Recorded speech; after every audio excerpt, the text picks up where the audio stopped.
Hello there, everybody. Welcome to Movies Are Real for August 2K23. I am George, your host from this episode. Ryan Lance, how are you doing? I'm in a spooky mood today because we're starting to. Because we're recording this before September 11th, 2023. Oh no! Carrie, follow that up. What the hell? Can you bring me on with a different joke? Spooky. I sure hate to be on a boat with a vampire on it. Nobody told me you were carrying a boat. A vampire on this boat. Carrie, now is that any better? Sure. Yeah. I'm here. Hello there, everybody. Welcome to the episode for August 2023. Movies Are Real. You know, we've done this podcast for... We don't number our episodes, but we've numbered them. We've done this for a long fucking time.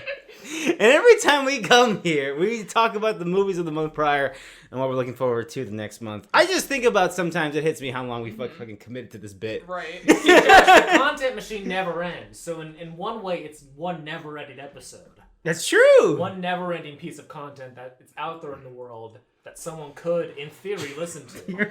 No one here is going to remember. Do you remember the Little Caesars Bacon timeline on Twitter? What? Back when Twitter worked and was very different, where everything was chronological, there was the Little Caesars marketing campaign because they had bacon crust on a deep dish pizza or whatever the fuck. And so it was like, this is the bacon timeline. This is how long the bacon is on your fucking pizza. And it's just a thread of pictures of the thing. And if you retweeted it, it would just fucking wreck people's timeline. That sounds very funny. It was very funny. It's like that Tumblr colors don't of you the love sky. the color of the sky? And then you just have to do like literally 30 scrolls Yes, yeah. to get But that. then like the worst part is like it would come up and then it would be like a meme at the end. You're like, when am I ever going to see the original again? And then you see the original, like, oh my god, it's been years. And then everyone retweets that or reblogs. Reblogs, yeah. There's some weird flame things on there now. I logged in there and I was like, I don't know what the fuck's going on here. I tried getting on after Twitter started being weird, and I'm like, I don't understand this. There's people like live blogging. Yeah, the ads suck, but then I just remember like old Tumblr blogs were like essentially like the mobile ad blogs now, where it's like ugly grandma, fucking dumb stinky baby, or some bullshit like that. I don't know. Anyways, hello there, August. It's a late month, folks. We got some content. We got some content, such as a movie that is completely forgettable, Haunted Mansion, the second movie based on the theme park attraction, either at Disneyland or Disney World. I don't fucking know. Both? Yeah, I don't know anything about it. I don't know what anything is on those things. I think both. Okay. Yeah, I don't even remember who stars in this. It's got Rosario Dawson. Mm-hmm. And I almost said it. Stanfield. Tiffany Haddish. Not Owen Eddie Wilson, Murphy. No. Daniel DeVito. Dan Levy, Jamie Lee Curtis, and Jared Leto. Oh, was he the ghost man? He's the bad ghost. He's the Hatbox ghost. That's crazy. All right, did you both see this? I refuse to see Okay, this. great. Carrie, you saw Disney's reimagining of the Haunted Mansion. I did. The original movie, I think at the time people said this sucks, as I understand. But I don't know. Idiots. I remember being a kid and being like, oh, cinema. I rewatched it a couple years ago, and I mean, it's not great, but I have a lot of nostalgia for it, because I loved that movie when I was a kid. That was one of our, that was the first, I think, we started doing Thanksgiving evening movies, and that was one of the first ones we went to as a family. Oh. We went to go see The Haunted Mansion, the Eddie Murphy one, in theaters on Thanksgiving. And I remember the part in that movie where they go into the mausoleum or whatever underground, and all the skeletons are floating around in the water. That scared me a lot. It was very disgusting. All I remember about that one is there's a bit where Eddie Murphy is arguing with a bunch of talking heads. Yeah, the yes, busts. that was a big thing for that movie. That's Yeah. all I remember from They that. sing a cappella. Yeah, that was a big silly. thing. You left your key in a mausoleum. Also, I noticed that I don't this is, understand. like most remakes, this is just called Haunted Mansion and not The Haunted Mansion. Yeah. The other one was definitely called The Haunted. Remove the. Yeah, exactly. Yeah. Just Make it Haunted snappy. Mansion. I also saw that the budget was 150 million, but it made only 100 million. Yeah, which makes sense. Uh-oh. Mm-hmm. And then double that for marketing. Apparently, this is also the director of Dear White People and Bad Hair. So yeah, that's different. Yeah, that's that seems very different. Interesting. Anyways, Carrie, what'd you think of this? It was alright. Yeah. So what's the story here? Because for the first one, I remember it was there are ghosts. Eddie Murphy and his family had to stay the night. Eddie Murphy and his wife are realtors, and their flyer goes into the mansion, and the ghosts that live there see the wife's picture, and they're like, oh my god, you're totally my dead lover reincarnated, you have to come here. And that's the basic thing there. But they don't know that. The ghosts contact Eddie Murphy and are like, we have to sell our house, and they show up as a family to the haunted mansion. And zaniness ensues.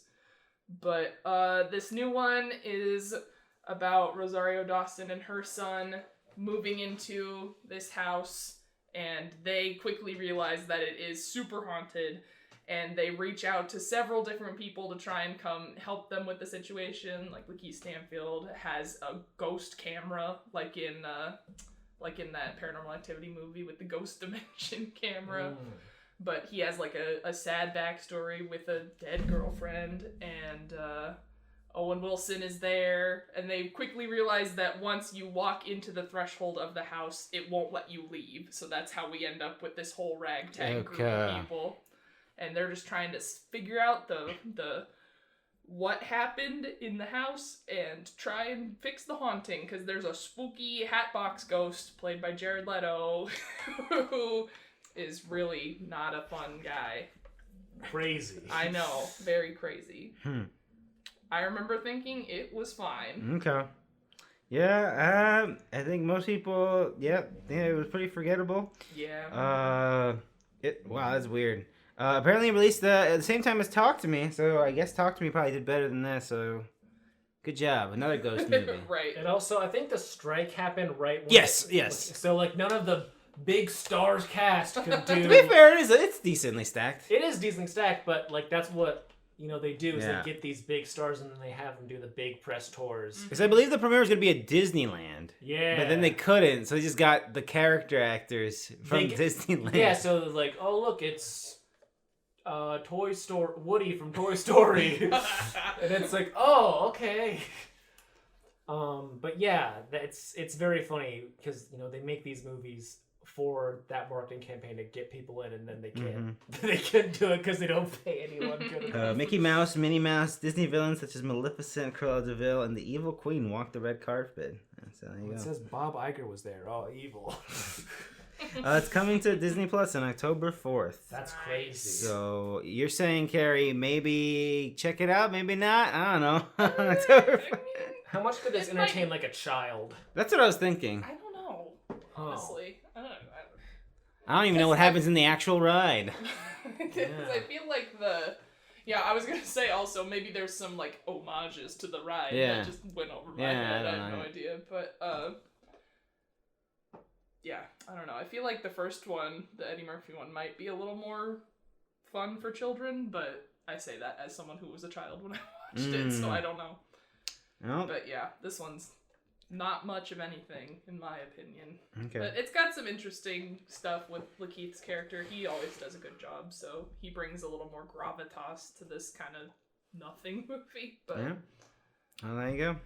Speaking of nothing movies, how dare you? What the fuck? The Last Voyage of the Demeter, Dracula on a boat, and by the Dracula, the part in Dracula. As I understand, apparently there's a part in Dracula. I've never read it. That it's on a boat. They're on the boat. Neither have I, but they do. I believe in the boat. In the book, I've seen Nosferatu, and there's a small part where he needs to go across. He needs to go across sea from Romania to England, to do a big sex or whatever. I can't remember fully. And he has to take a boat there. It's a very small bit of at least that movie. Where he slowly picks apart the crew as the trip goes by. And this whole movie is just that one bit of Right. Dracula picking apart a crew while he's on his way to England. And my God, is it that? It was awesome. It was that.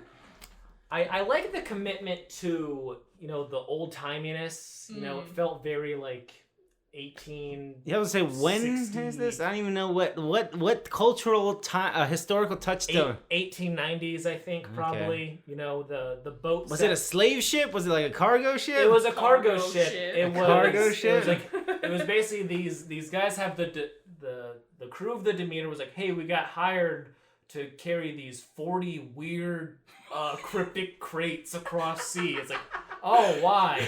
They said don't ask why, but if we get there soon, they'll pay extra. Like, oh, hell yeah. Sick. We've never heard of a Dracula before, so You're right. we're right on board. There's no precedent for this. Yeah, and I think that's an issue. People like you have to think about going. It's like, okay, these guys don't know what a Dracula is, so you gotta understand it from their perspective. That they're like, oh, crazy. They're awesome. like, what was that?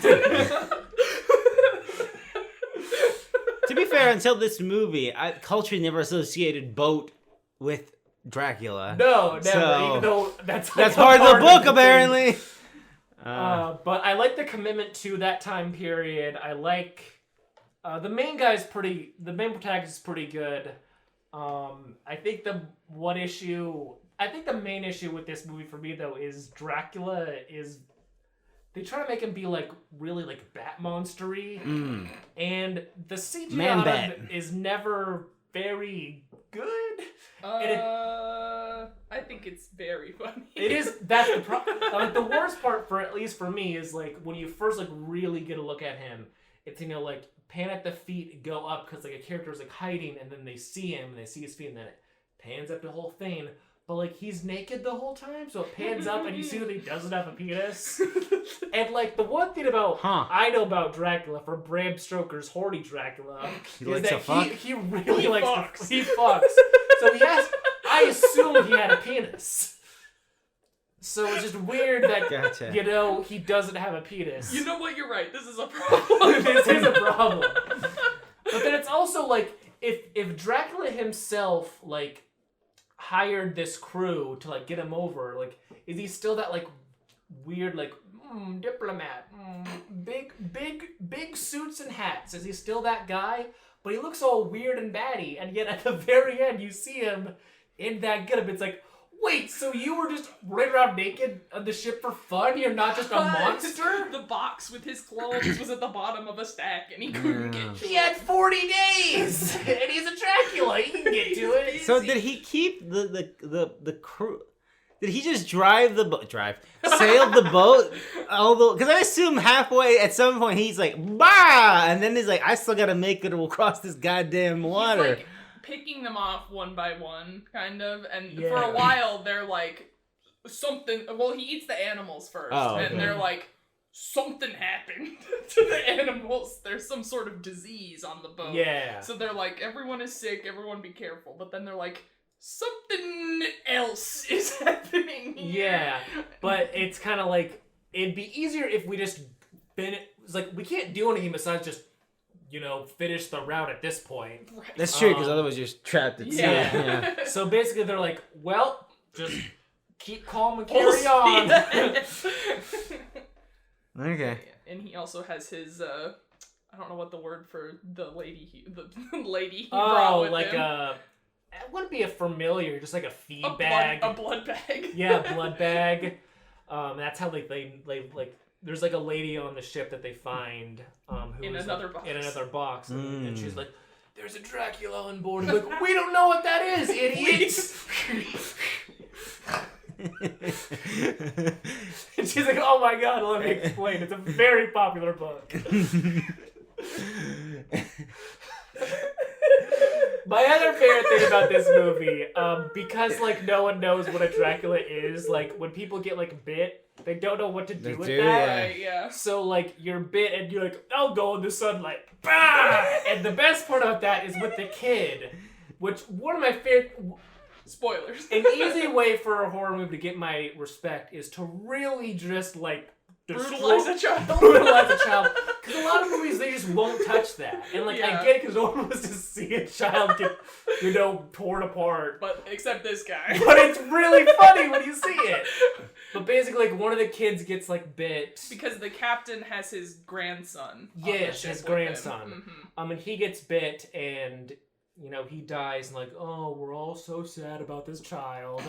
And they're gonna do the classic, like, burial at sea, and it's during the day, but the grandpa's like, let me get one last good look at my... The body starts, like, moving. Oh, because yes, it's that's right. dead, but then they kind of, like, become a Dracula zombie-ish, Yeah. I guess. I don't know. But the body starts, like, moving, and he's like, wait, he's alive. And then he unzips it, and then the kid, like, opens his eyes, like, bah! And then, boom! Bursts into flame. Just, like, explosive. Holy It's fuck. crazy. That was so fucking funny. I love... One of my favorite, like, vampire things is, like, when, like, they get exposed to sunlight, just immediate, just flames. I love that. That's so fun. Yeah. And this movie really goes for that. It's great. So it just ends with him walking off the boat like, boop-a-doop-a-doo, I'm Dracula. The main guy and the lady who was in the box escape, and they wind up on, like, a lifeboat.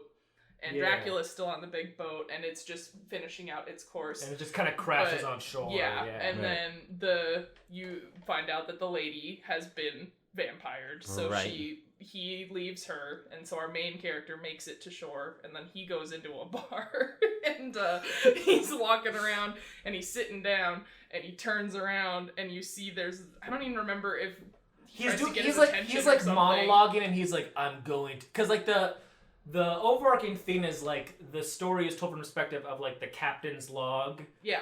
Because a random guy, like, finds, like, oh, how'd this boat crash? And he finds, like, the captain's log, and he's like, what the fuck's a Dracula? And then, like, he's reading all that, but then, like, it kind of goes to, like, the one survivor's, like, log, and he's like, I'm gonna find this Dracula. Yeah. And then, like, he's in the bar, and then I think he maybe, like, hears him, because this Dracula has, like, some weird, like whispery, like, I see you. It's a bit more of a voice than that.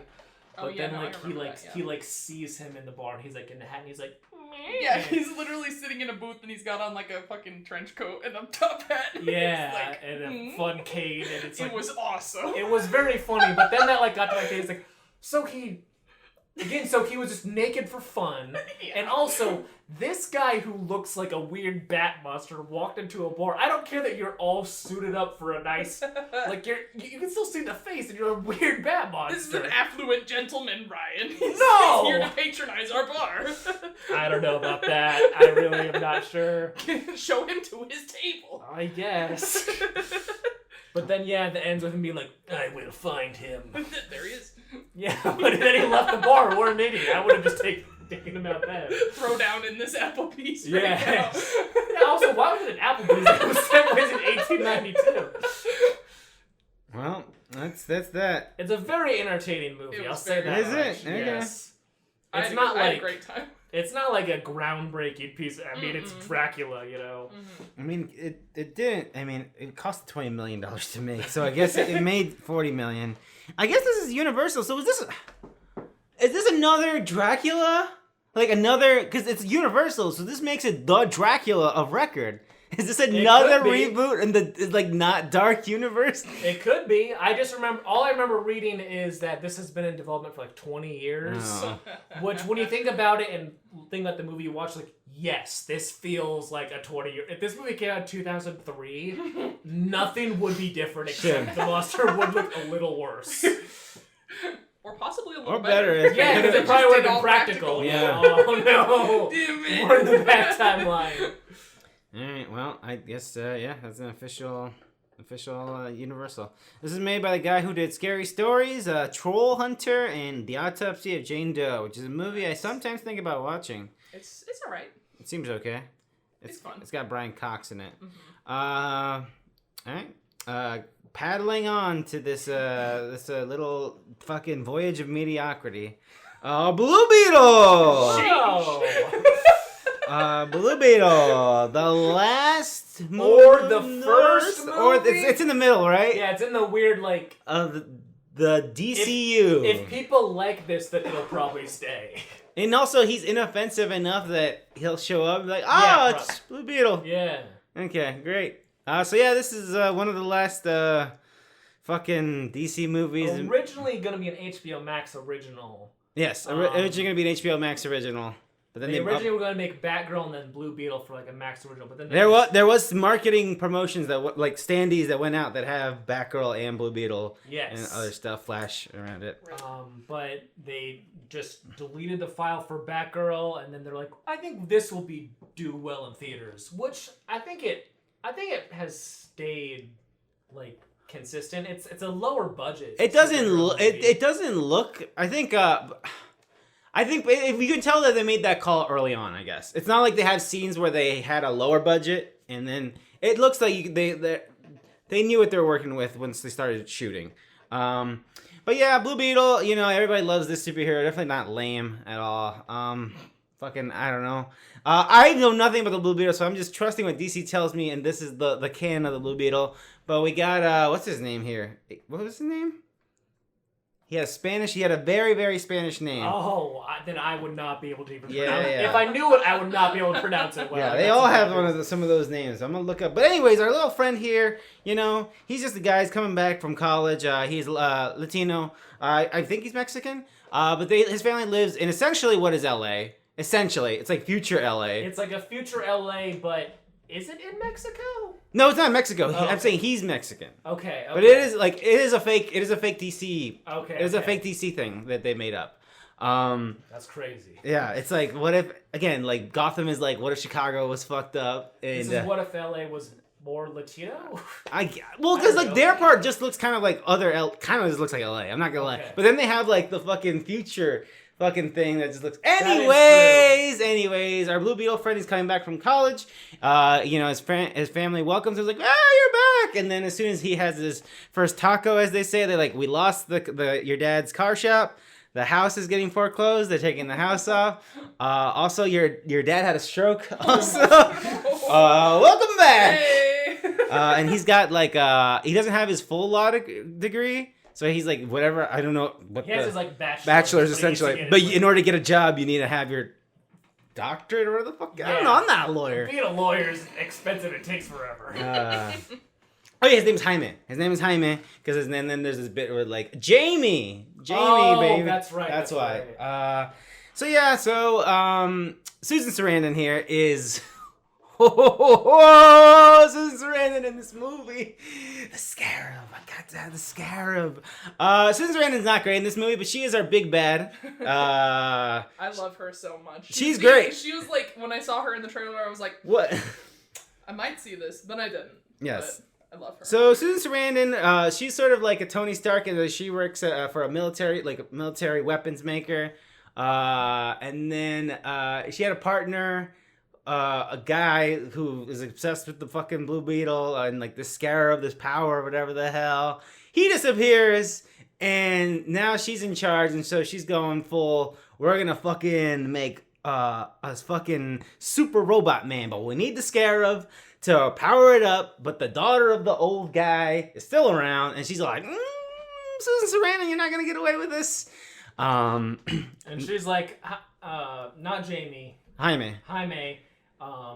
We need you to take this Blue Beetle out of the office and don't open it. Yep. Don't get it on you while I take care of all this. And then he opens it and it gets on him, and then he becomes the Blue Beetle, which is basically like Iron Man, but bio. It's like the bio, like Iron Man suit from like the newer. Yeah, it's like Iron Man, except like it's attached to your skin. Like it's like Iron Man, but it's also Venom. It's also Venom. Yes, exactly. And that's all it is. Like, what superpowers is giving me? And he's just fun and quippy like Spider-Man. Also, yes, he's fun and quippy like Spider-Man. Yes. And so and then like Susan Sarandon. It's Carrie, can you just like it is the.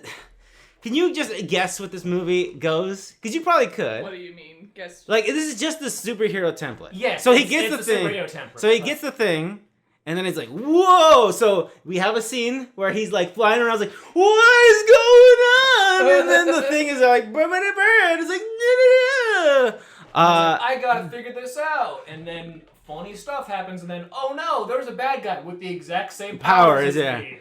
essentially Obadiah Stane. Yeah, Obadiah Stane. Yeah. Tony built us in a fucking cave or whatever the hell. I think the one thing that differences this is like, for one, like when they learn about the Blue Beetle, this has been a superhero that, like, someone else had the Scarab before him and like was running around as the Blue Beetle, and they find like his like bat cave. And then it's like, here's all his Blue Beetle stuff, and he's like all this crazy. But he didn't have the Scarab. That was the thing.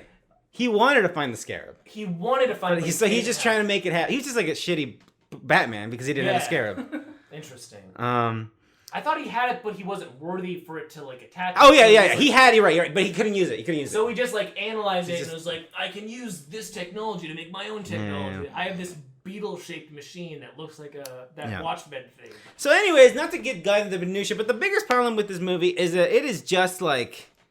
It's just Iron Man. Yeah. But in the year of our Lord 2023. Yeah. So it's like it's the same beats, and that movie like it just doesn't do anything new at all. Yeah, I think the only thing like really new is like it's trying that like Latino family. Yeah. Because like they're all very close. His sister's name is Milagro, for fuck's sake, which is a beautiful name. It means miracle. Oh, that's miracle. Beautiful. Yeah. but other than that.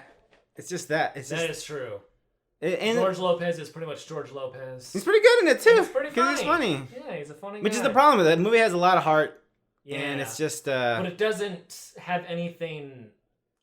The superhero stuff doesn't have anything new to it to like really. It's a superhero movie. Yeah. So yeah, that's really all there's to say about this. I don't know. If you saw it on a TV, you'd be like, "Is this Hancock? No. Is this fucking?" Oh, no. I don't know. I can't think of another superhero that movie. Like it's just glop. It's just like RC. I don't know. It's just a product. It's just nothing. Yeah. It's not bad either. It's just.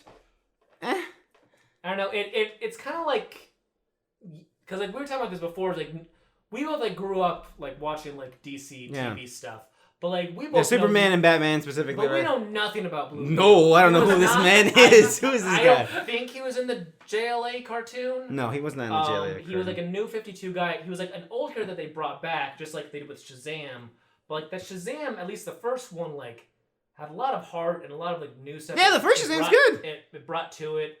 So like I feel like they're trying to do that with this one, but it just didn't. Shazam does the weird shit. Yeah, he does weird shit. This is just. Hyman's just like ugh! Like it takes so long for him to get like competent with like what he's got going on, and even then like it doesn't feel like he has control. No.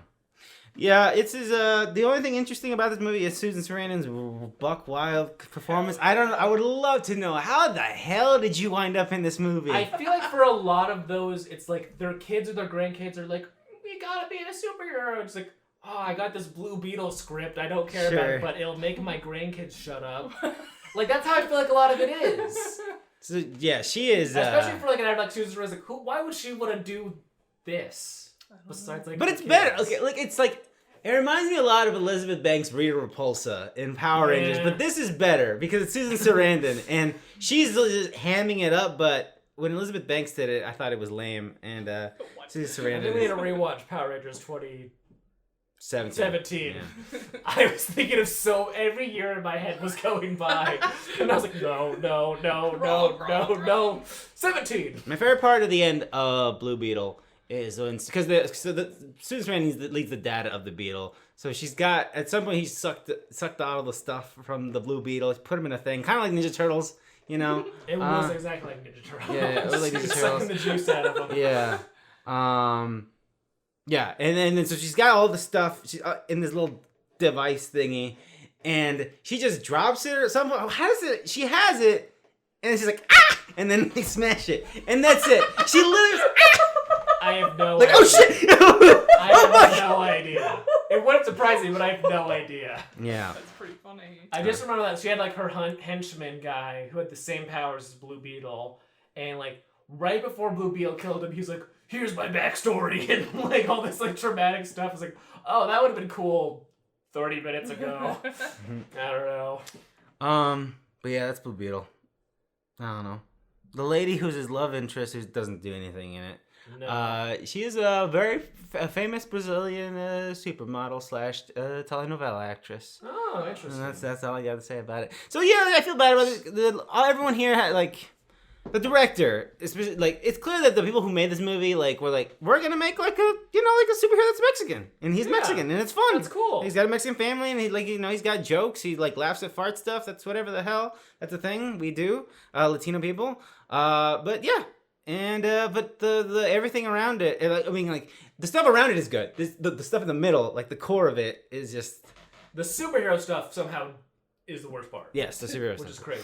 Speaking of the Ninja Turtles things, I forgot. I didn't notice. We didn't jot that down. That came out. Oh, That was August 2nd or 1st. Oh, that would. So it must have been in between when we were recording the last episode. But anyways, Ninja Turtles pretty good. It's pretty good. It looks gorgeous. Looks gorgeous. We watched it in 3D. I reckon. Great 3D movie. It looked very good. Yeah. Very funny. Yeah. And some nice kids just having some fun. So Ryan, you've seen most DCEU. I think I've seen them all. You've seen them all now, especially the ones this year, other than Aquaman, which I guess that's been Black Adam was last year. That wasn't this year. Yeah, I have. But this year's was Shazam. Shazam 2, The Flash, and First this. That's Flash, why 3. Blue Beetle, and then we will apparently get an Aquaman. But just from this year, where would you rank it on top of Shazam, Fury of the Gods, Flash, and this? This is the best because it's never offensive. Shazam has multiple moments where you're like, oh come on. It's mostly the Wonder Woman stuff, Right. but also the rest of it. And then The Flash is a movie that fascinates me. It's on Max, and I want to watch Apparently it. has lower viewership than Black Adam. That's insane to me. Good. And The Flash is just. I think it has scenes that feel very good and and has good ideas, but it has an equal amount of stuff that is just the worst you've ever seen, and that really carries it down. I think on a good day, I'll say The Flash is a middle of the road movie. I know you just on a good day. If I'm in a good mood, if I'm like, wow, the sun's shining. I have a nice. Hold on. When have you ever? When does that ever? One of those LED trucks walks by playing The Flash and just like, this isn't bad. No, it's a cold, cloudy day. I have my Starbucks Frappuccino in hand. Right. I don't think you've ever ordered one of those in your life. I've never. I'm thinking. I was gonna ask what kind you get, but I don't know if you could even. What's your go-to frap? Do they have smoothies there? I mean, technically, the frappuccinos are smoothies. It's more of a milkshake, Oh, but yeah. no. I guess the strawberry one was That's the closest true, yeah. to the... Probably I'm not a get big that. Starbucks person either, but... Also, I'm not a big frap person because I'm not 15. Yeah, exactly. Yeah, if you would have asked 15-year-old Karen, Yeah, she exactly. would let Yes, you know. 100%. 100%. But yeah, on a good day, I'd say The Flash is a middle-of-the-road movie. Most other day, 99% of the time, though, I'd say it's worse than that. But Blue Beetle, it has heart, it has good family stuff. It's just uninspired on the superhero stuff. So it is the best of the current DC stuff this year. I feel bad that, I don't know, whatever. He's getting his bag. He's apparently... Ángel Manuel Soto, who's the director of this, is doing a Transformers movie. Oh. So, but yeah. That's all I got to say about Blue Beetle. Lynchas! This is I don't know how many people out in the world also got a screening of this. I was very surprised we got one, yeah. But yeah, who wants to explain what the hell this is? This is just a documentary, kind of. Mostly, it plays like a video essay, honestly. Yes. It's very similar to that movie Room 237, if you guys I've seen it on Netflix. That. I haven't never seen it, though. It's basically just... We have an idea, and the idea of Room 237 was there are hidden messages in The Shining, and then each chapter is a different person talking about their thesis. But our theme here is David Lynch imbues his work with references, and he himself is heavily inspired by the movie The Wizard of Oz. And each chapter is a different director talking about what they think is a prevailing element of The Wizard of Oz that they see in Lynch's work and in some of their own work in some cases. And there's some really great talking heads here. We have David Lowery. we have David Lowery, we have John Waters, we have the lady who directed Jennifer's Body. Mm-hmm. We got Benson and Moorhead. So a lot of interesting people all talking about their own different chapters of what they see in this, what they've seen from this famously lifelong fascination that David Lynch has with the movie Wizard of Oz. I think what I like about this movie a lot, like, besides just, like, comparing Wizard of Oz to just David Lynch stuff, is there's also this overarching thing, and I think a few of them talk about this, is how just the Wizard of Oz is so pervasive in pretty much everything. Yeah. And that's one thing that they show clips of themselves, like, oh, this is just the Wizard of Oz. Right. And it's another thing where, like, I look at it and I'm like, that is just, like, everywhere. Mm-hmm. And that's crazy, because you don't always think about it. There's just tiny references everywhere. And I think one idea they have is, like, it's so pervasive that the idea is people are probably referencing it without even realizing that that is what they're doing, just because it's in the mindset, like, oh, this is a cinema shot. And it's like, no, this is the Wizard of Oz. The Wizard of Oz is a trope. Yes.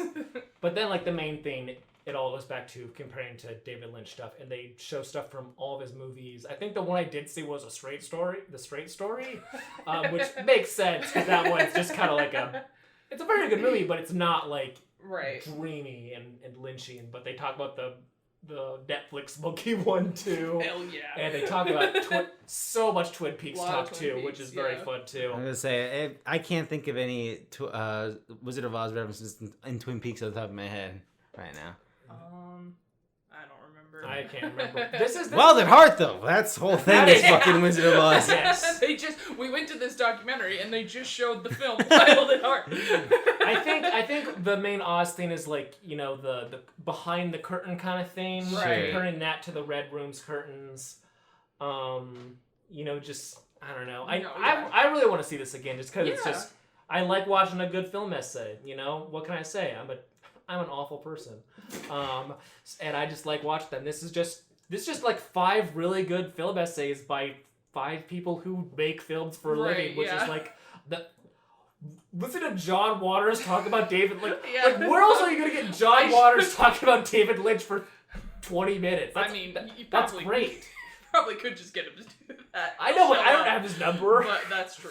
But no, yeah, that was my favorite, because I didn't know going in that he was one of the talking heads, and I freaked the crap out. Because I should have expected it, though, because they're, like, friends, and they John talked about it, how there was, when Eraserhead was first coming out, and I think Pink Flamingos, when they were, like, first coming out, or there was, like, he talks about it in the movie, how they were, like, a doubleheader at one of the theaters, and how I think he said that David Lynch would be, when at his Eraserhead showings, he would be like, now go watch this fucking Pink Flamingos movie, or the other way around. I don't remember which way it was, but legends supporting legends. That's what we respect. Yeah. And they showed the famous photo of them shaking hands in front of the fucking burger big boy. That's the best. The other fun thing that we talked about on the way out is David Lowery. Mm-hmm. Like David Lowery. Dowie Lowery. He made Ghost Story and Green Knight. Yeah, like he makes those movies, which are very, like, you know, weird and indie and like fun, but he also, in between those, will make, like, a sellout Disney stuff. He makes Peter Pan and Pete's Dragon. Yeah, and was like, wow, he's just a sellout. But, like, when you watch this part of the movie, it's like, oh, this guy's obsessed with like classical Disney stuff. He's like, and I was a kid, I loved Pinocchio so much, and he talked about Pinocchio for 5 minutes. And I'm like, oh, I see. I understood why when Disney asks, he's like, yes. Please. Which, like, that's fun. That makes me like, oh, I can appreciate this stuff now, knowing that you are a genuine person who is excited about, you know, Pinocchio and Peter Pan. And talks about how those things are also very inspired by The Wizard of Oz, that goes back to Lynch stuff, too. Just fun. Big fan. But yeah. This is a fun little thing. I want to see more of this guy's stuff. I don't know how this is going to get out into the world digitally. Like, it's this was a Janus. I saw the Janus film, so it's going to get a Criterion. 100%. Sick. Yeah, I'm calling it. I doubt it has physical. You think it has physical? 100%. Okay, Criterion Channel for sure. Criterion Channel for sure, but like Criterion also did that David Lynch The Art Life thing. Oh, I feel like you're right. I feel like any David Lynch thing. Yeah, they're like yoink. we won. But yeah, I want to watch more of this director stuff because he did like an alien documentary. Oh, cool. And he did some other like film, like documentaries about like film. Yeah. So that interests me. I will say this was a lot better than Room 237 because Room 237. I remember. I only know that you dislike that. I think it's just because like the takes are all so bad. Well, it's just like I don't know. That one feels a lot more like of a stretch and people being like, here's my reach that I'm gonna explain for 15 minutes, but this one was at least more interesting because it's just directors talking about directing and why they love David Lynch, and it's just that's a little more palatable. I saw The Shining 2 weeks ago for the first time in a long best movie ever, right? It's very good. Hell yeah. Carrie, Ryan, have you shown Carrie the 4K of that? Of The Shining, no. Holy shit! Yeah. It looks incredible. I would love to watch That's that. top. Yeah. It is insane how good that looks. Yeah, good movie. Little long of a movie. I'll say that. I'll say it. It's pretty long. What the fuck? It's really long. Anyways, did you start getting stir crazy in the theater? I'm gonna start. I was watching in the middle of the night here. I'm trapped here. I'm gonna start murdering people. I forgot that the blowjob part is like right at the end. I for some reason remember it being earlier. I was like, where's that happening? Like, where's the damn blowjob? Like, oh, there we go. All right. Okay, cool. Bottoms. Rachel Sennett, Ayo Edebiri. You got Marshawn Lynch in this. Yeah, bottoms. Follow up to Shiva Baby, which I still have not seen. Even though it's a short as fuck movie. I will show that to you guys any day of the week. Yeah.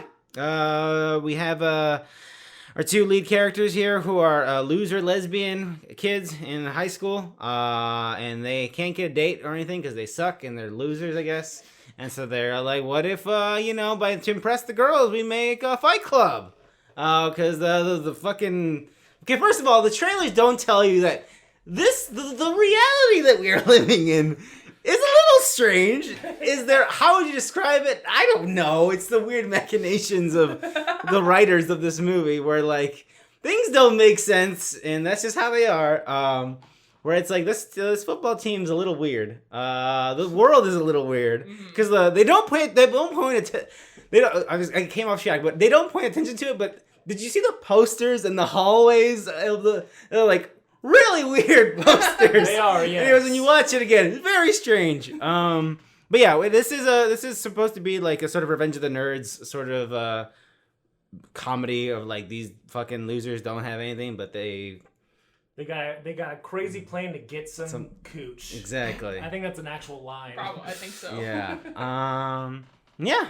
Ryan, what'd you think of this? I loved this. This is great. This is such a fun. I love the like weird surrealism that like just kind of points fun at like the high school stuff. My favorite one early on that you notice is like, the first day of school, class starts and they have like the argument with the jock guy, and the school bells ring after the argument. One of them's like, That's it? That's class? Yeah, and it's very subtle. That's the weird shit. That's what's crazy, is like, it's such a subtle absurdity. And in that same scene, you see like the weird guy like in a cage. Yeah. And it's like, why is he? And we're not going to pay attention to that. Why the fuck is that guy in a cage in the corner? And they never mention it until later. Until like an hour later they bring it up, which is very funny. And I love that. And it's just so, it's such a like, it's such a fun like reverse of like that kind of like, we gotta do the thing to get the babes, but like, the obvious one is like they're girls trying to get girls, but it just does that in such a like fun, unique way, and the not caring about being realistic really helps it just like play off and be more fun. And it's just one of those movies where like the gags are so fast and loose you can't even keep up with them because they're just like everywhere, and that's great. I love that. It's rare to see a comedy that's as good as that one, and I am a big fan. Carrie, I agree. I thought this movie was fucking hilarious. I was rolling in that theater, but no, yeah, I agree. I love how it's just it feels like such a fresh vision, and feels like it has its own language, and once you get on board with it, you're like, oh, this is this is great. This is hilarious. Mm-hmm. I vibe with this. And some of the needle drops in this are legendary. And I thought everyone did an amazing job. I thought what's his name? Marshawn Lynch, the football player. So fucking funny. Yeah, he's very funny. Oh my god, Yes. I feel like everyone when they mention it, they're like, oh yeah, he's so funny. I love him. And it's like I've never seen this man before. But He's a football guy? Yeah. Yes, he's a football guy. And Okay. hilarious. He was so fucking funny.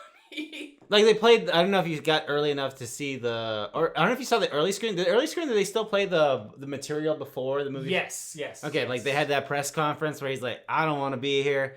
I'm just doing this so I don't get fined. Right, yes. I did see that. You can ask whatever you want. I will be answering on here, so I will not get fined. Yeah, that's hilarious. Yeah. So yeah, I bet most of his stuff is just off the cuff or something. Like maybe like here's where your character. Here's the scene. Yeah. Go ahead. I And want. it shows because like in the credits they do a lot of Like here takes. Do a Like, blooper reel. yeah. yes, Yes! and they're all very fun.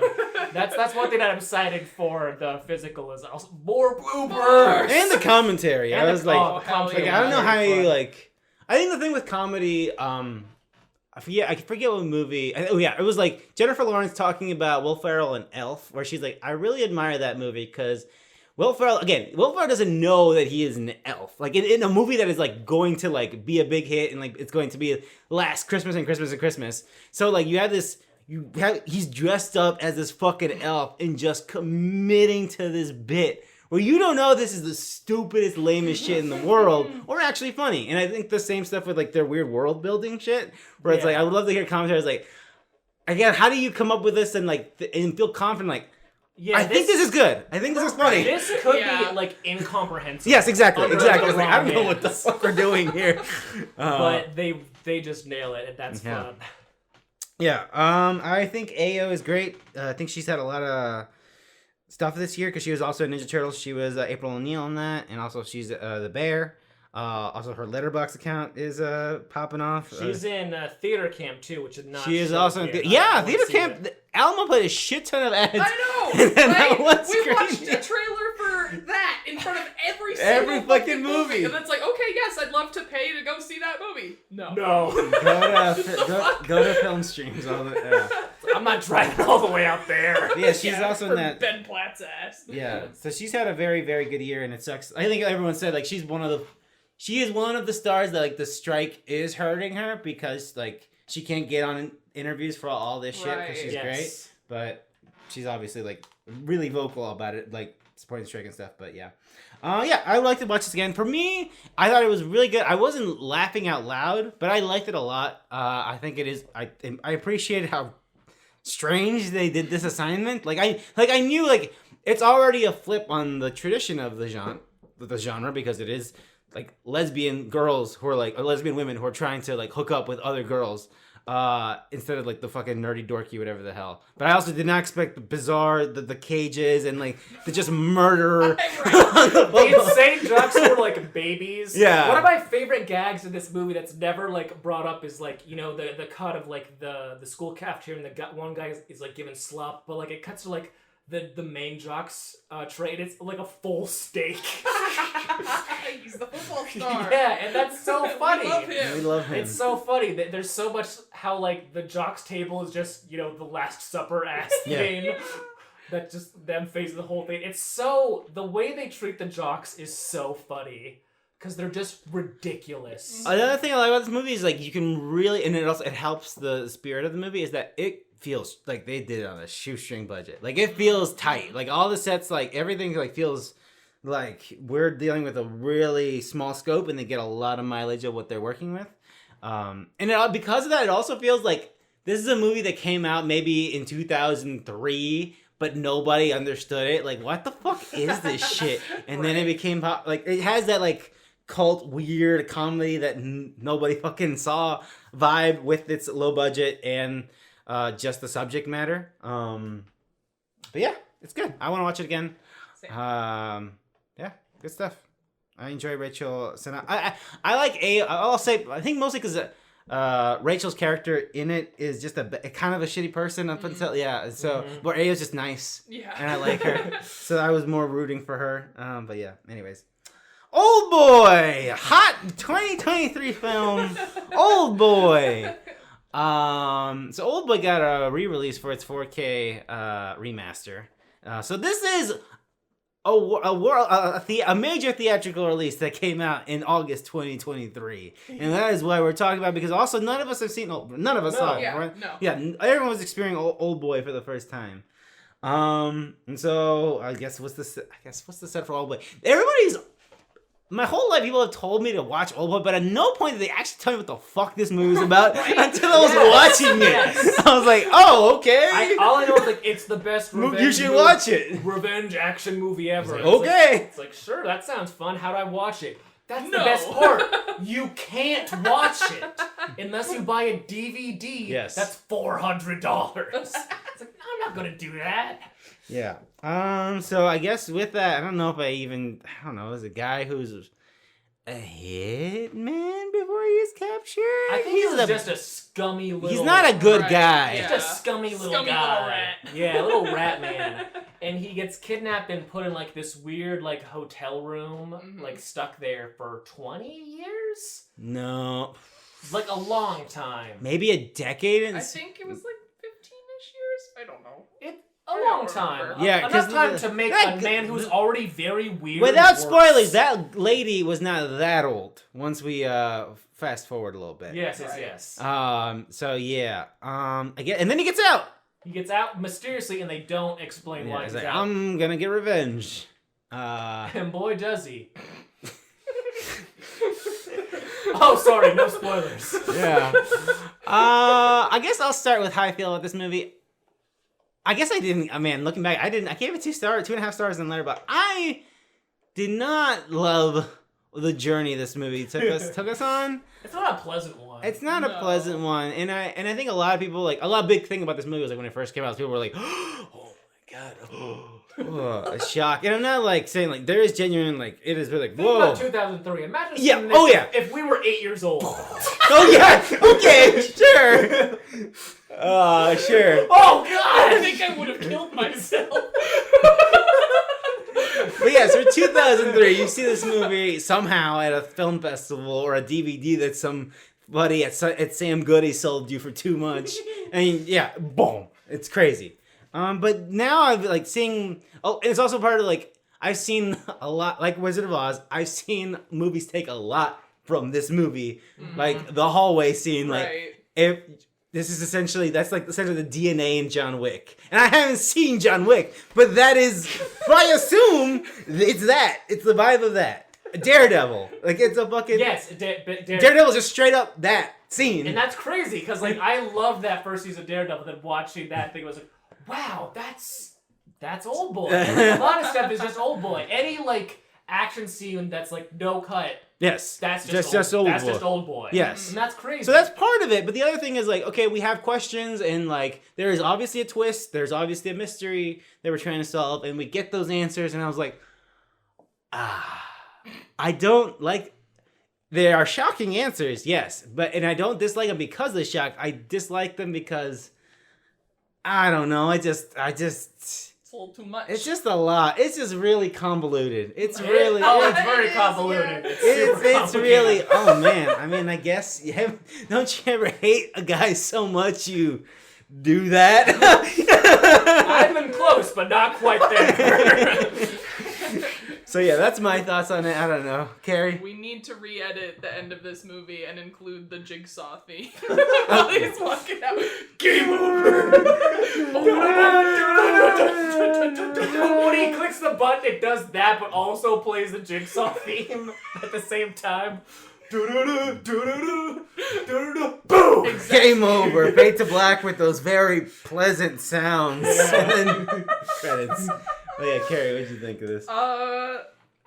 Not to go full sicko or anything, but I really liked Okay, this movie. cool. I thought it was awesome, because we all had the same mindset going in. We were like, don't know what this is, no clue. Apparently it's the best. Up. Yeah. And it's like, oh! So it was a fun journey, and I had fun, and I liked it. It is fun. It makes, I respect it a lot more than My thing is, like, you know, you talk to, like, these... Because this is, like, kind of a film bro-y movie. Oh, 100%. Yeah. You know, like, they have their Fight Club, they have their American Psycho, and they don't understand American Psycho, they have their Old Boy poster. That's a good movie. That's the one foreign movie they like. And, like, people who are like, I love Old Boy, it's, like, my favorite movie. Now I'm like... Huh. That is a little That is a little to respect action films, I get it. Sure. But like being like, this is my personal favorite movie. It's like, huh? Okay. All right. That's cool. Wow, my mom's calling. I better get out of here. Just because like the stuff in this movie is so just crazy Yeah. that it's just like, interesting. Just interesting. I don't know what to say. Just fascinating. It does set a vibe It when you're does- talking about movies. Like, oh, my favorite. Yeah. Just And everyone else in the party hasn't seen it, but you have, and like, and okay. it's like, dude, it's such a crazy action movie, and that twist, it's crazy, and their eyes get all big and you, Like, it's crazy. and you're like, yes, It's yes, it's horrible. It's like it's been 20 years, and that might still be the worst thing to ever happen to anyone in the history of cinema. And that's another thing, is like, I'm so interested in watching the Spike Lee remake. Right. Because, like, for one, I remember reading how, like, the studio, like, fucked him over and he's not happy with the end result. But it's also, like, if they fucked him over and they, like, how did they do that? How did Hollywood touch this Who in produced any it? Let me way? see. That just fascinates me. And I've heard it's just horrible. So Right. I'm so excited to see it now with full context. Mm-hmm. It was produced by Film District, and I don't think this was a major. Okay, I'm interested how that big studio, because this is a small ass studio. Interesting. This is a studio that like put out like fucking. I don't know. But anyways, I was expecting like a Warner Brothers or like a big time. Right. I don't know. Whatever. Anyways. And they were like, no thanks. Mm-hmm. they got halfway through the movie like, yeah, we can do an This American sounds pretty version of good. this. Not my cup of Zoom later. Not my cup of tea. And they hit play. They was like, we greenlit this. No, we already cast Josh. Shit, fuck. He's not gonna do this. Oh no.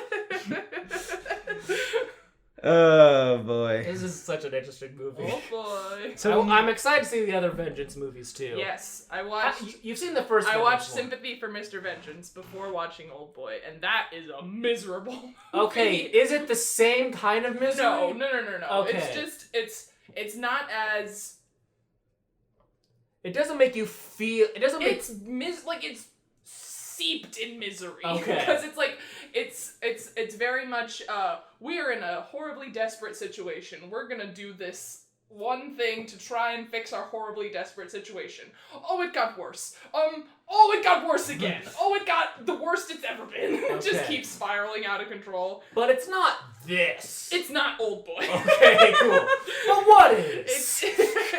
It's not that viscerally like disgusting, but Okay. it's emotionally devastating. Okay, interesting. what was the movie made by Park last year that Decision to Leave. Decision to Leave. So I've seen 2 movies of this guy and I don't like him, so Uh-oh. not great batting for me. I'm excited to watch Lady Vengeance because that feels like it's gonna be a home run for me. But I've seen a lot of his movies now. Cause I watched this. I watched Sympathy for Mr. Vengeance. I watched Stoker. I watched Handmaiden. I watched Thirst is very good. I need to watch I like Thirst. Thirst a lot. That's- Thirst I has still need some to watch that very, one. very good vampire stuff. And it's also very horny. Okay. Nice. So, you know, that's pretty fun. I want to watch I'm a Cyborg, and that's okay, but that Me is too. unavailable. And it's unavailable. Alright, that's Old Boy. Check it out. September. We're getting almost. There's like the year's almost over, folks. September. It's almost done. Damn. It's crazy. My Animal. This is actually a smaller release, but it is on this list because it was playing at our local, Alamo. This is from Fantastic Fest. It's got the lady from Bodies. Amanda Stenberg. Yeah. She was that girl in Hunger Games, right? She was Rue. What? She was Rue. Because Yeah. people were like, avenge her! And District 11 was like, you know what? That's bullshit. And then Katniss was like, I agree. Okay. But yeah, it's an indie horror werewolf movie. Who's to say what we think about it? I don't know. Who's to say what we think of The Nun 2? Bro. The Nun! Baby! So yeah, only thing about this is, at the end of the first Nun, it kind of like goes into, how it goes into the Conjuring stuff. Right, yeah, there's a last minute revelation, and you're like, Yeah. oh my god, no way. But this is like, this happens between that. It's like, okay, that's fine. Okay, that's fine. So the whole thing of this one is just like, how do these connect? And no spoilers, but I'm still not fully certain how they connect. Well, also no spoilers, but I'll probably be watching The Nun 2 again. So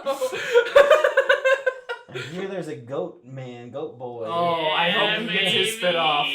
The goat!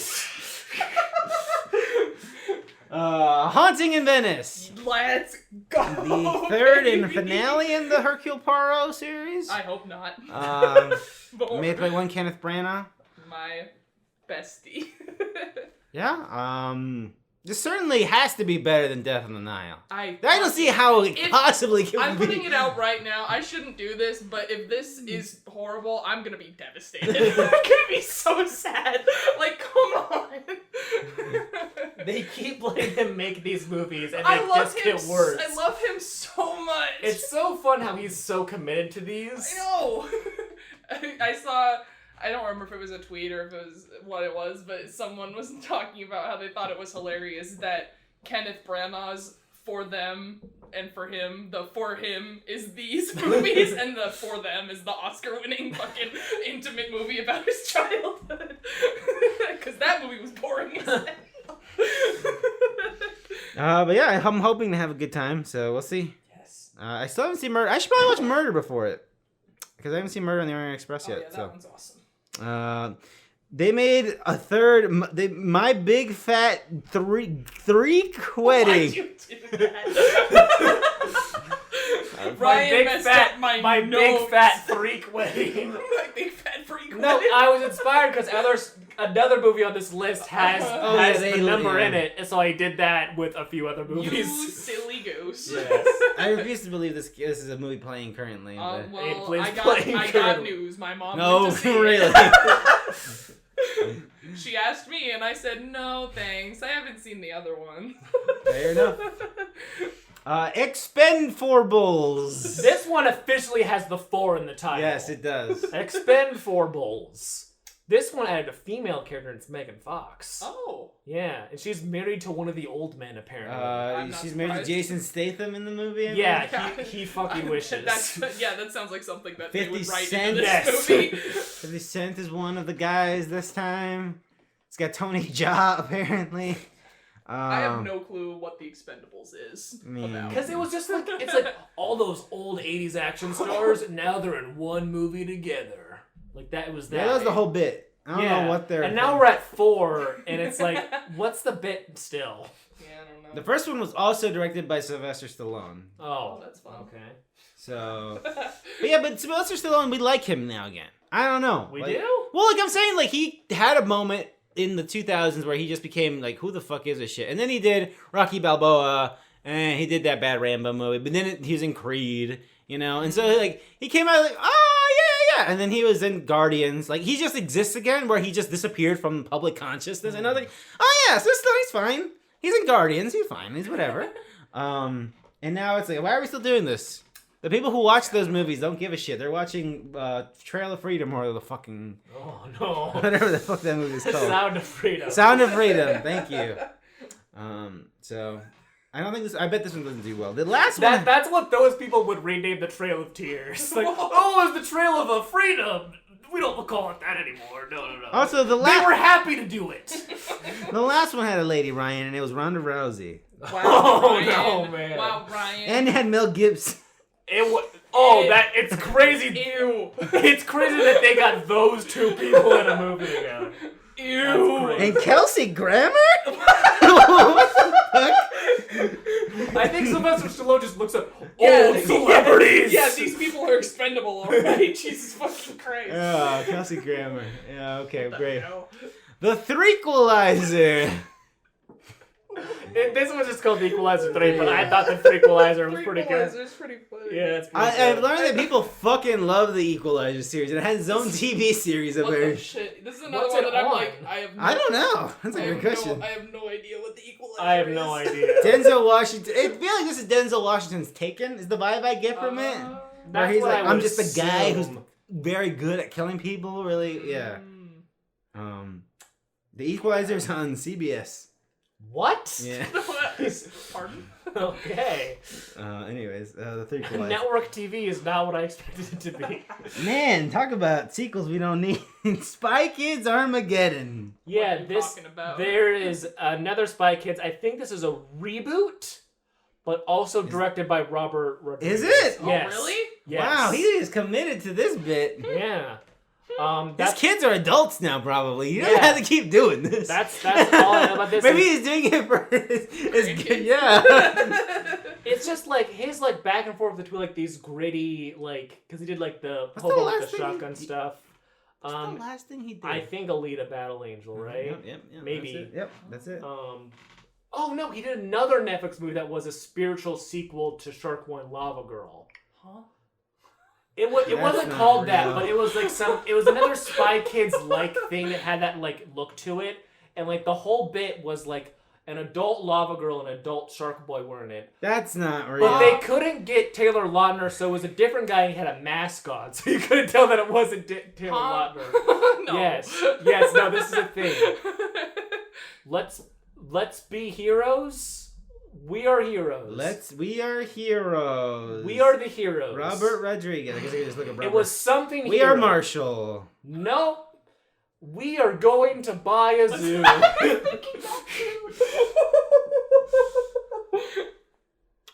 But yeah, I will not be watching the Spy Kids. I didn't even see the fourth one. Yeah, no. Hell no. I'm not a child. Come Ooh, on now. We Can Be Heroes 2020. And let me find, and it's like a bunch of kids. This looks like that looked like a YouTube thumbnail. Yes, or like I a know. Roblox It channel. didn't help that like it wasn't loading, so everyone looked real blurry. No, I just mean Okay. that looks Yeah, like yeah. a Roblox YouTube channel. And then let me find a picture of and then it had an adult Lava Girl, and then that's Shark Boy. But he normally had a mask.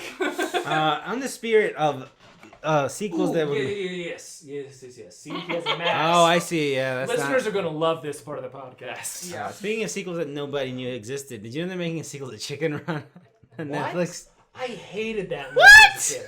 I hated that What? movie. What? I don't know why. I used to You don't remember like Aardman in animation? I just remember have a visceral reaction like going to my grandma's house and she had all the McDonald's or Burger King toys and I was like, I hate Hi, that Burger movie. King. Hi, Burger King. And she was like, why? I was like, I hate it. I hate chicken pot pies. It was probably one of those things like you're a kid and you're like, my personality is I hate this thing. Yeah. Sure. My personality at one point was hating Fast and Furious. Can you believe it? That's What the crazy. hell? Yeah, it's true. And now I hate it again. My personality for a year or so was thinking Twilight was lame. And Yeah. now How I far think it's we've the come. greatest film ever Yes, made. exactly. Oh my god. Okay, side tangent. Sorry, listeners. So this is I don't talk about my life a lot. Okay, so I was on a bunch of trips and I came back from the airport. My driver, I wasn't in the mood talking, but they kept talking to me. So I was like, "Where'd you coming from?" And I was like, "Seattle, whatever the hell." And I know where this is going. okay, good, exactly. So like, did you meet Mr. Christian Grey? I was like, "Excuse me." And she said again, I was like, no, I know what you're talking about, but no. And then she was like, did you go to Forks, Washington, or whatever the hell? I was like, no, but again, Twilight, I know what you're talking about. And she got her hands off them and was like, yeah! Anyways, that's it. That's I like all. how you mentioned the state of Washington. She's like, oh, Twilight. Oh, okay, exactly.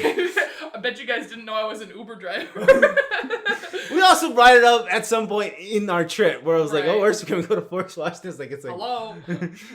Listen, you can either make two references when we talk about Washington. You can either go Forks Twilight or you can go Twin Peaks, and they're Yeah. both great. Both Yeah. great choices. The I'm idea- gonna go Twilight more often because it's funny. Ideally, you go to both places on the same trip. That's the dream. Douglas Yeah. Firs. Dumb money. Can What we the write this as a podcast expense for us to do some ad locations? Yeah, so We'll we'll give- pay for it. yeah. Give that right to a person who's in charge of our treasury. Dumb money. Everyone's favorite boy. Paul Dano. He is one of my favorite boys. He is this a is true. good boy. He's also like a dad. He is a dad. That's so crazy. He's a nice boy. I've heard this is based on the This is the GameStop Stonks stock. thing. And apparently it's good, which is crazy to me. Nice. Yeah, I believe this is the company from Seth Rogen and Evan Goldberg, I think. I believe so, because Yeah. Seth is in it. Yeah. Yeah. So we got Vincent D'Onofrio, we got Pete Davidson, we got Nick Offerman, and Seth Rogen. Shailene Woodley is married to Paul Dano in this film. I'm seeing a lot of Shane Woodley. Shailene Woodley. Shady Whoopi. She's in that Ferrari. Fuck yeah, dude! I saw the trailer for that. Perfect trailer. Good job, Neon. 'Cause it's like, this is a Michael Mann film, bitch. Oh man, That trailer's so good. It's a very good. Engines and I was all like, Neon, if this movie doesn't pan out, this looks expensive. Yeah, Anyways, yes. I Dumb can't money. look at Shailene Woodley without thinking about Secret Life of the American Teenager, because that was that ABC Family show that she was on. I did not watch that, but that it was like her thing. I shouldn't have watched it Oh. as a 13-year-old child. Crazy. It was on ABC Family though. You'd think that would be the same. Yeah, I watched that and Pretty Little Liars, and I think it did irreparable damage to my brain. This is Craig Gillespie, who did direct I, Tonya, cool. Pam and Tommy, fucking Lars and the Real Girl. The only weird thing in his thing is he did Cruella as well, but you know. No one's perfect. Yeah, no one... Oh, he directed the music video for Kid Cudi's "No One Believes Me," the song for Fright Night 2009. Okay, cool. Day one, baby. Oh my god, yeah, he directed a Dunkin' Donuts commercial called "The Joke in Parking Lot." Wow, yeah, his whole commercial. He did a Nintendo DSi commercial for. No. Okay, anyways, Craig Gillespie, check out Dumb Money. What a career. I hope this is actually good. It seems like it would be good, but also seems like it'd be like, here we go, another I'm one of these. hoping it'd be like I hope the it's got Social Blackberry. Network. Or, yeah. Social Network or Blackberry, where it's like, this is a crazy idea, but it seems like something you could pull off well. Also, America Ferrera, coming off Hot of Barbie. Like a Ferrari. Speaking of Michael Mann, I did see Heat for the first time. It's all right. Nice. What was it? Oh yes, It Lives Inside. Is this the spooky Jinn movie or no? Yeah, It looks like Indian Okay. horror Some sort story of thing. Yeah. Evil creature Yeah. inside a jar. Okay. Looks It looks pretty good. Looks pretty good. So my thing with this movie is it looks great on poster and in synopsis, but then I saw the first trailer and I was like, I don't know. But I'm rooting for it. Could be boogeyman-ish. It Could be Boogeyman-ish. Could be awesome though. I don't know. It could I also like be. how it's like clearly based on like an Indian, thing, and they actually have like, Indian people in the movie as opposed to like, we must go to the desert and find the Native American man to explain find the Wendigo. I did think about antlers earlier this I month. couldn't remember what it was called, thank you. That's the way they're like, okay, I expect that you're going for this and also casting people who make sense to be dealing with this thing. You still don't know what a Wendigo is. No one knows. But yeah, I hope that does turn out. This is there are two bizarre movies that I want to talk about. One is The Creator. So The Creator, I feel like just sucker punched me out of nowhere. Mm-hmm. Like I'm gonna go see Oppie. I'm gonna see Oppenheimer, and this movie shows up out of nowhere. I was like, I don't know what the fuck this is. Right. So yeah, this is a Gareth Edwards' new movie. Completely new original IP. He's done Godzilla and Rogue One before this. I don't know if he's done anything between. He did like another monster movie before Godzilla that was called like Monsters, I think. And I remember liking it, but I was like 15, so I don't super remember it. Gareth Edwards. But yeah, it's like sci-fi future, robots versus people, apocalyptic thing. The protagonist, John David Washington himself, has to... You're right, he did something called Monsters. Yeah, I remember liking that a lot in high school, but I do not remember it at all. My problem with this trailer, I don't know what it is. Maybe it's the song. I think the song is really not doing you favors. Maybe how it hits like all the beats, like, it's the future, robot overlords, the child, I need a protector, the war wins. It feels like it's 8 minutes, and it's only 2. So like every time the trailer plays, I'm like, oh my god, this again. And like I think I was talking to you, Carrie, about this. This is like one of those weird things where every once in a while a big studio will give a director a bunch of money to make an original idea. Directed, screenplay, story, produced. Which in theory is like, we want that. We want studios to give these creators a lot of money and to just go wild and take a risk and make something new and original and fun. But then you see them and it's like, oh, I don't like this. This seems weird. Yeah, it seems like... this seems... hammy and weird. It's got flop vibes to it. This is gonna make $0. I don't know. It might because there's nothing else playing. Right. But it does have flop energy. It's got Valerian energy. Oh my god. It has Valerian energy, but you can't get anyone to advertise it. Yeah. Because actors can't advertise things That's right true. now. Yeah. But also, is the protagonist the biggest? John David Washington, the biggest star in the world. He can do hot ones. They can all do hot ones. He ordered his hot sauce. Yes. Never go. Yeah, you know that bald fuck would be like, I know you've been waiting on this hot sauce. And he'd be like, what? What are you talking about? It's like, Tenet? Huh? Fuck. That'd be pretty good. Damn, we did lose something. God damn it. Out so These much. goddamn striking actors, you know what I'm saying? Listen, we have entertain me! We have time if they can reach a deal by the end of the hour. We can still get that boy in that hot ones chair. But yeah, it's just got...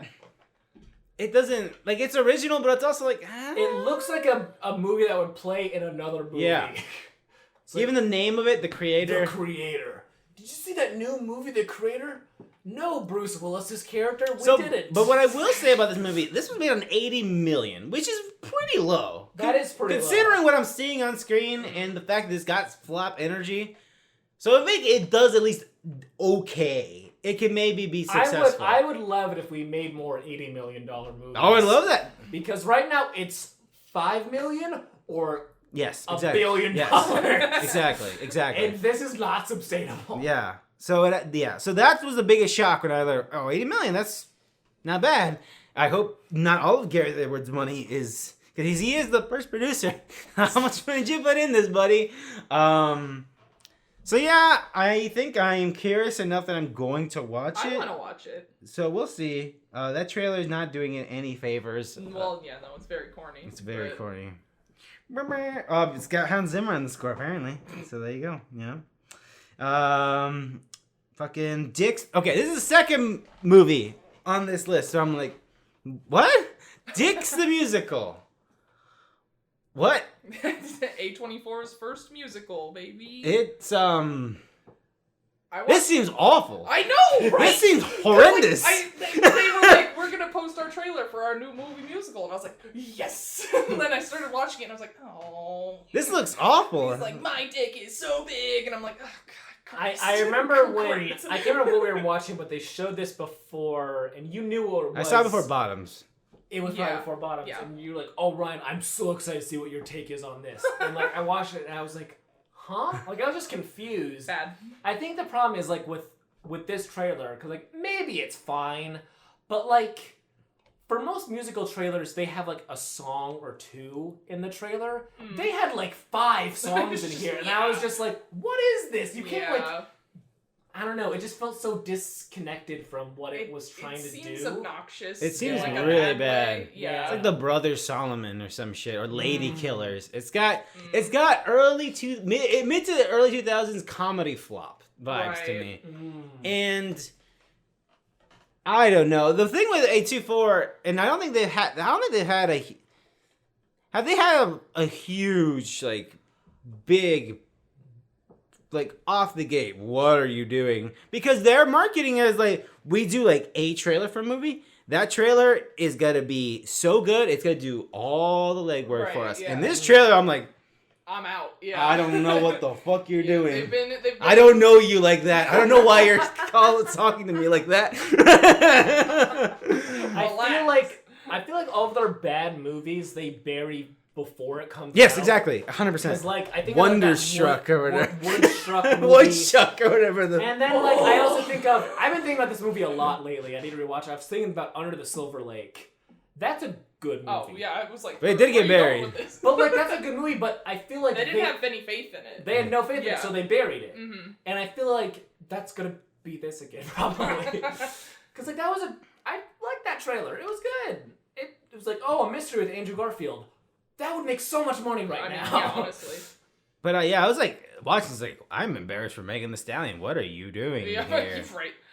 That's a big hook of theirs, and I'm like, it seems like she's on this as much as she was in She-Hulk.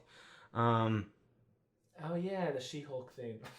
My favorite thing about her theme in She-Hulk is all those like whitey little incels with their shaved balls. Like they really hate that. It's so funny. Like they'll post that clip of like She-Hulk and Megan Thee Stallion twerking, and like, Marvel, they ruined my favorite character. It's like, it's just Smithers. It's just Smithers. Who cares? Just shut up. Nothing matters. Anyways, socks, baby. Socks. Socks. X. I want to congratulate Twisted Pictures and Lionsgate for bringing back the traditional Saw, I guess, through line and just making it look like dog shit as 4 through fucking 7. Are they counting?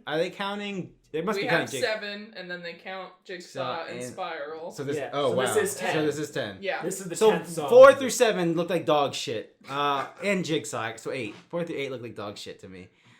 Visually, just camera. I think Jigsaw looks the worst. I don't know why. I think it's because like it tried to be like cleaner, but then probably. But that just not having that grit to it of like that's just what Saw is. Mm-hmm. So when it's all like, we have a nice little facility to torture you in, it's like no. So Carrie, Ryan, have you seen all of these? No. I've seen all of these. Okay, well, Carrie, you've seen all these. Can you tell me what is somebody who's only seen 1 through 3 not getting, and Spiral, not getting from this trailer in terms of continuity of where it takes place and like what are we? Good news. Okay. Takes place between 2 and 3. Oh, okay. So you're set. That checks out because of 3, he's all like, yep. So this is the events, but when he has his fucking brain cancer, right. And these doctors seem to be like, "Yep, you're good," but they just lied to him. So now he's like, "I'm going to fuck over the medical professionals." Yeah. Ruined. That's really weird because Amanda is in this trailer for a bit and looks nothing like Amanda. Well, it's been like 20 years. I like the trailer's like, it's not revenge, it's retribution. It feels like revenge. It really seems like revenge because they're the ones who screwed you over. I want to rewatch Saw 2. I haven't seen Saw 2 since I saw it years and years ago. Saw 2's fun. Yeah, Saw I just remember the end, which is very good. Right, yeah, the ending's awesome. Saw 3 is my favorite. Same. I like Saw 3 a lot. Yes. Saw 3 is great. I don't remember. That's a good cap. I remember being a great cap to these characters and like Amanda and yeah. I think watching them all in a row kind of like made them all kind of like... see, that happens with me too because I've never like individually watched these movies. You've I've only always watched at least 3 at a time. Yeah, they are not that long. So I was like, I think of like 1 and I can remember 1 I and 2. It's distinct. 1, 2, and 3 are very succinct in my mind, but then 4, 5, and 6 and 7 are all kind of. For me, it's 3 through the final chapter, and then Jigsaw felt different just because it was newer, but it was also worse, and then Spiral. It's its own thing. I have soured so much on that movie. I had fun watching it, and Greg really liked it, and now I'm just like, God, awful. Just a really bummer. Again, I say this every time it's movie brought. Watch the first reveal trailer for that fucking movie. I know. And the potential of it. I It just rewatched that sucker recently. punches that you. trailer's so It starts with fucking the good. Kendrick and then just driving down and then it's like, what is this? And then I was like, oh fuck. Yeah, amazing. For trailer. this movie or the No, first? Spiral. For Spiral. The trailer for okay. Spiral is Yeah. incredible. When it was like first announced, Yeah. and it Okay, just looked okay. like a buddy cop movie Yeah. for a second, and then you're like, oh, this is a Saw movie. Okay. I didn't rewatch that. And then you watch it and It's it's all like, awesome. Detective Murder, you gotta-" Why did it That sound dumbass. like that? Whatever. Anyways. I'm going to kill bad cops. Okay, cool. Okay, well, with that information, I don't have to worry about Costas Mandalore or whoever the fuck. What's the name of the guy who takes over for him in 4 through? I don't remember. I don't remember. The blonde Then guy. What? The guy who's doing the traps because, spoilers, John's dead. Jigsaw Yeah. Dies. Yeah. I don't- I Okay. honestly But don't. yes, remember. I was worried he was gonna be in like, but I think there will probably be some cameos, so it might be in your best interest to brush up on some of the just some extended light characters. reading for you. Yeah. I'm just gonna watch 2 and 3 again, and I'll be good. Yeah, you'll probably be fine. I'm sure me and Greg will do a marathon. Okay, there was an Alamo marathon, but I wish it was 1 through 3, and it's just 1 through 2. Yeah, 1 it's and just 2. 1 and 2. Yeah. Anyway, Saw's back, baby. If it's Halloween, it must be Saw, as they say. Yeah. Yeah, that's it. I have a prediction that this Saw is gonna do very well I think so. because man, I don't know what happened. At some point, I feel like during there was the era of like a lot of shitty remakes and your Ouija's horror movie just shit it out. A bunch of teenagers are gonna watch it. They're gonna be like, "Ooh," and make it out and be really loud and obnoxious. Right. And then there was the era of the A24, and I feel like, I don't know, but I feel like us horror freaks have become stronger, and I guess their dollars are we're more horror freak dollars in the market. Yeah. Because it feels like every major horror release is just a huge Killing hit. it. Yeah. So, yeah, we'll see. It helps that they're the only movies that come out now that have a good, decent budget. Right. And not blown out of Yeah, proportion. you're right. Let's spend $100 million on Saw 11. Saw. Bro, let's do it. This one takes place in space on a train. That sounds pretty good. Yeah. Because- Hard enough for you? No. What? Did you ask me about hard? That's it for August, folks. Ryan Lance, if people wanted to hear your opinions on Hi. Saw 3D, Saw 3D. Oof. I That's don't remember what I said about that Saw one- 3D. that was the one where they thought they were gonna end. They were gonna have 2 more, right? I think that was called the final. Oh, that was the final It chapter. was called Yeah. Final Chapter. Yeah. Yeah, that was the one that has the guy who wrote a book about being in the Saw trap, and then He lied. He was lying about it Mm. because I only remember that because it has one of my favorite parts in the entire franchise, which was when John Kramer shows up to that guy's book signing, but he's in disguise and he's got on a hoodie and a backwards baseball cap. He's like, That is- big Fran or something. I That don't remember is- what he says. that But is it's very so funny. fucking funny. Anyways, Ryan, where can folks find you? You can go to letterbox.com, film piece. That is me. That's a website I post my film thoughts on. I got a Blue Sky code, so I might do stuff there. You could have asked me months ago. I think I He did. did. Oh, I forgot. Sorry. No. I think you just asked in the Twitter group chat, Oh. and we had long abandoned the Oh, group chat that by makes then. sense. Well, I still I'm be on going there on now. Twitter though. I will also be still. on- It's just habit. yeah. I'll go on there every once in a while, but I don't know. It's not fun anymore.